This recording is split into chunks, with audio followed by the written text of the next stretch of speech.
네, 안녕하십니까. 박정호입니다. 네, 이번 방송은 대중화금을 중심으로 요오드 관련된 종목들 살펴보는 시간 가져보도록 하겠습니다. 영상 하단에 좋아요 한 번씩 눌러주시고 이야기 시작해보도록 하겠습니다. 네, 요오드 관련된 종목들을 볼 텐데, 결국 요오드 테마죠. 테마성 종목들이다라고도 볼 수 있겠는데,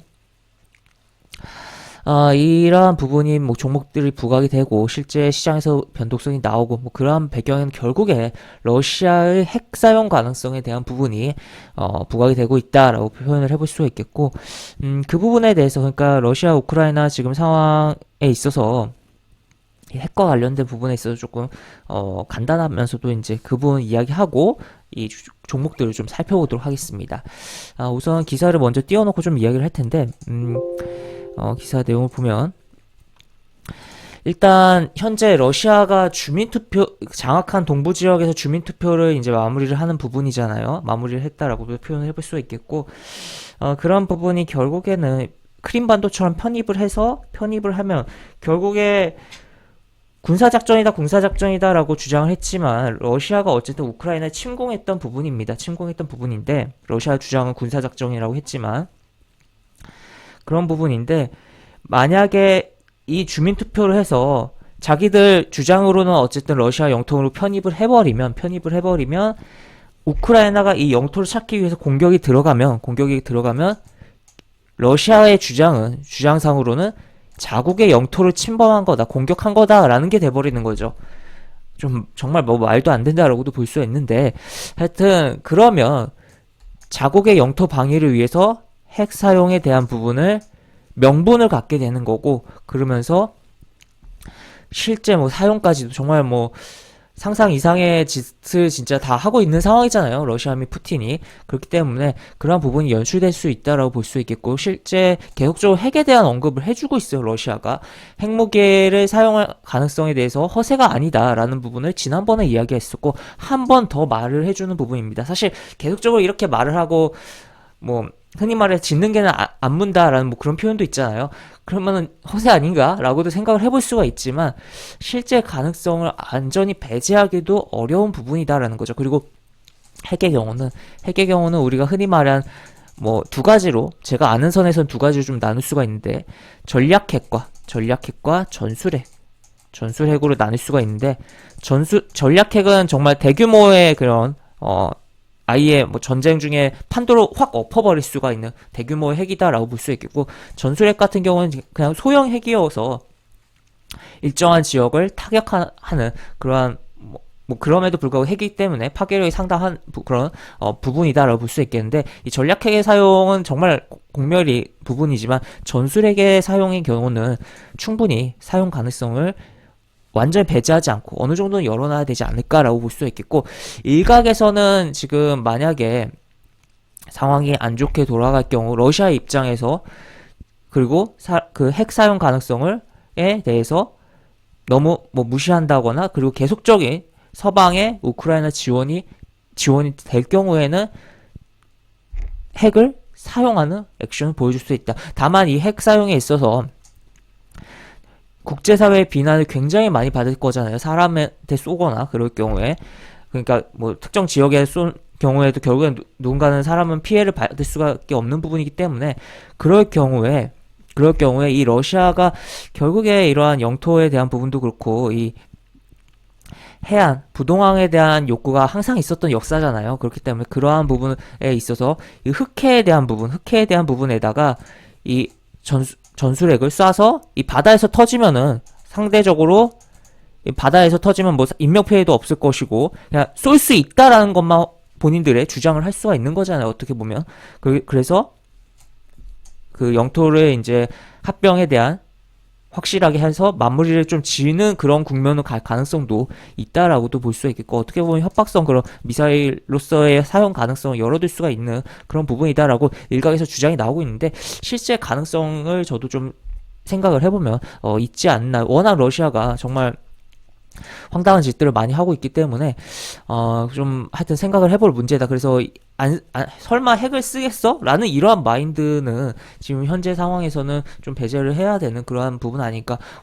이 우크라이나 침공을 하겠어 하다가 진짜 했고 그게 정말 길어지면서 전 세계적인 영향을 지금 주고 있는 상황이잖아요. 그래서 그런 거 부분 생각을 해봐야겠고 또 지금 추가로 누가 그랬냐라는 말이 많은 상황이지만 지금 가스관에 대한 부분이 지금 동시다발적으로 문제가 발생한 부분이 있죠.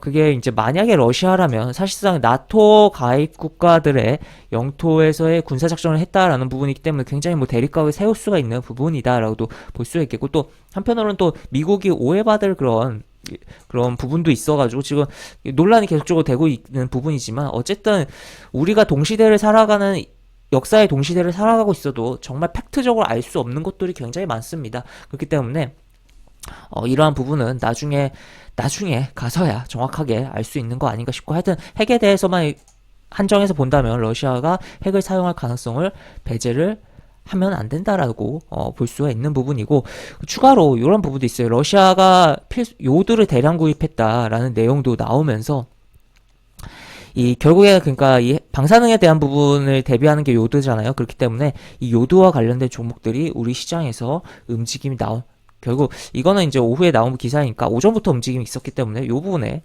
기사의 영향을 많이 받은 그런 흐름이다라고 볼 수 있겠죠. 그리고 이 요드 관련된 종목들이 오늘만 움직였던 건 아니라 지난번에 폴란드에서 요드를 대량으로 뭐 구한다 뭐 그러한 이야기가 기사가 나왔을 때도 이쪽이었을 거예요.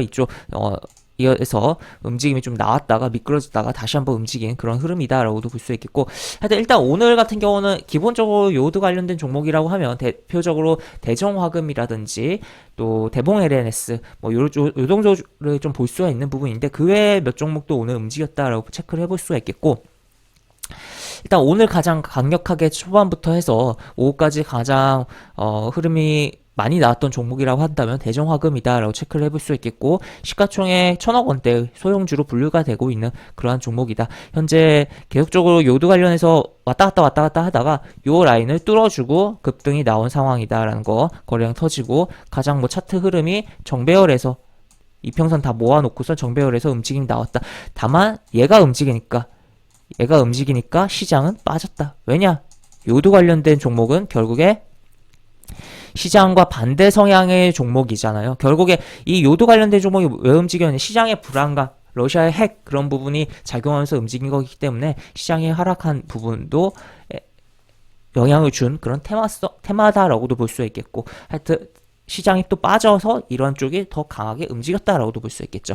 그래서 보면은 분봉 흐름 보면은 오전에 한번 치고서 횡보 주다가 빵 치고서 그 다음에 고점 넘기지 못하고 왔다 갔다 하다가 요 구간에서 지수가 조금 돌려지면서 이제 막판에 조금 꼬리가 달렸잖아요. 그러면서 미끄러졌다가 다시 한번 이게 꺾이는 부분에서 오히려 올라오면서 흐름이 나왔다라는 거 볼 수 있겠고 그리고 그 다음에 다른 요드 관련된 종목이라고 하면 대봉 LS 얘 같은 경우는 이날 좀 흐름이 독특했는데 이날 같은 경우 이제 대정화금이랑 같이 흐름이 나오다가 이 종목 같은 경우는 요드 관련된 종목이기도 하지만 화장품 관련된 종목이기도 하기 때문에 그런 쪽으로 이야기가 되면서 주가가 좀 더 오르다가 좀 흐름이 좀 망가진 여기 매물도 있고 그런 부분이었다라고 볼 수 있겠고 어쨌든 오늘도 대봉 LS도 움직임이 있었다라는 거 체크를 해볼 수가 있겠고 오늘 그리고 또 추가로 이제 한창산업이란 종목 한창산업이 대정화금이랑 차트가 많이 비슷하죠. 많이 비슷한데 이 종목 역시나 요드 관련된 종목으로 움직임이 나왔다라는 거 볼 수 있겠고 그 다음에 삼진제약 이 종목도 오늘 요드 관련된 종목으로 엮여서 움직임이 나오긴 했는데 앞쪽에서는 요드 관련된 종목으로 움직였던 게 아니라 다른 이슈로 움직였던 거예요. 그래서 아까 이제 대정화금이라든지 한창산업보다는 뭔가 최근에 그리고 좀 많이 지저분하게 움직이잖아요. 물론 이렇게 지저분하게 움직이던 게 더 크게 장기적으로 가는 케이스도 분명히 있습니다만 하여튼 요드 관련된 쪽으로는 뭐 이 종목보다는 이제 기본적으로 이제 대정화금과 한창산업 정도를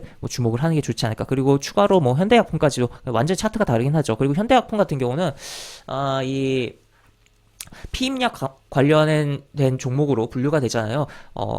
해외에서 태국이었는지 정확히 지금 국가는 기억이 안 나는데 해당 뭔가 관련된 뭔가 이슈가 있었습니다. 그래서 그 영향도 좀 받은 부분도 있었다라고 체크를 해볼 수가 있는 부분이다라고도 볼 수 있겠고, 하여튼 얘도 요도 관련된 종목으로 엮이긴 했었다라고. 그래서 하여튼 좀 차트는 많이 다르지만 움직임은 있었던 그런 종목이었다라는 거 한번 그냥 이렇게 한번 툭 쳐주는 식으로 움직임이 나왔다라고 볼 수가 있겠습니다. 그래서 총 둘, 넷, 네, 다섯 종목을 좀 살펴봤고, 기본적으로 대정화금과 한창산업을 좀 중심으로 현재는 뭐 봐야 되는 상황이고, 가장 강한 흐름이 보여준 것은 대정화금이고, 대정화금이 일단은 요도 관련된 대장으로 지금 군림하면서 움직임이 나오고 있는 상황이다. 과거에는 이제 대정화금이랑 대봉에르스가 왔다 갔다 하거나 대봉에르스가 더 강했던 적도 있고 여러 가지 흐름이 있었는데, 하여튼 요번에 이러한 흐름에 있어서는 대정화금이 가장 강하다라는 거. 그래서 여기서 이제 기회를 주고 조정을 준다면 한번 뭐 볼 수도 있는 부분이고, 또 시장이 더 빠지고 또 실제 뭐 물론 핵을 쓰면 이제 재료 소모이긴 한데 그런 공포감을 계속 줄 때 이제 볼만한 뭐 그런 지수가 빠지고 뭐 그럴 때 볼만한 종목이다라고 정리를 해볼 수 있겠습니다. 네, 이렇게 볼 수 있겠고, 영상 하단에 보시면 설명과 댓글 부분에 동일한 링크가 들어갑니다. 이 링크 타고 들어오시면 제가 운영하는 무료 카톡방으로 입장을 할 수 있고, 입장하시면 여러 가지 장주 시황 관련 코멘트, 속보 관련된 부분 여러 가지 부분들 올려드린 부분 있으니까 이 부분 참고해 보시면 주식하시는데 많은 도움이 되지 않을까 싶습니다. 이상 박종호였습니다. 네, 감사합니다.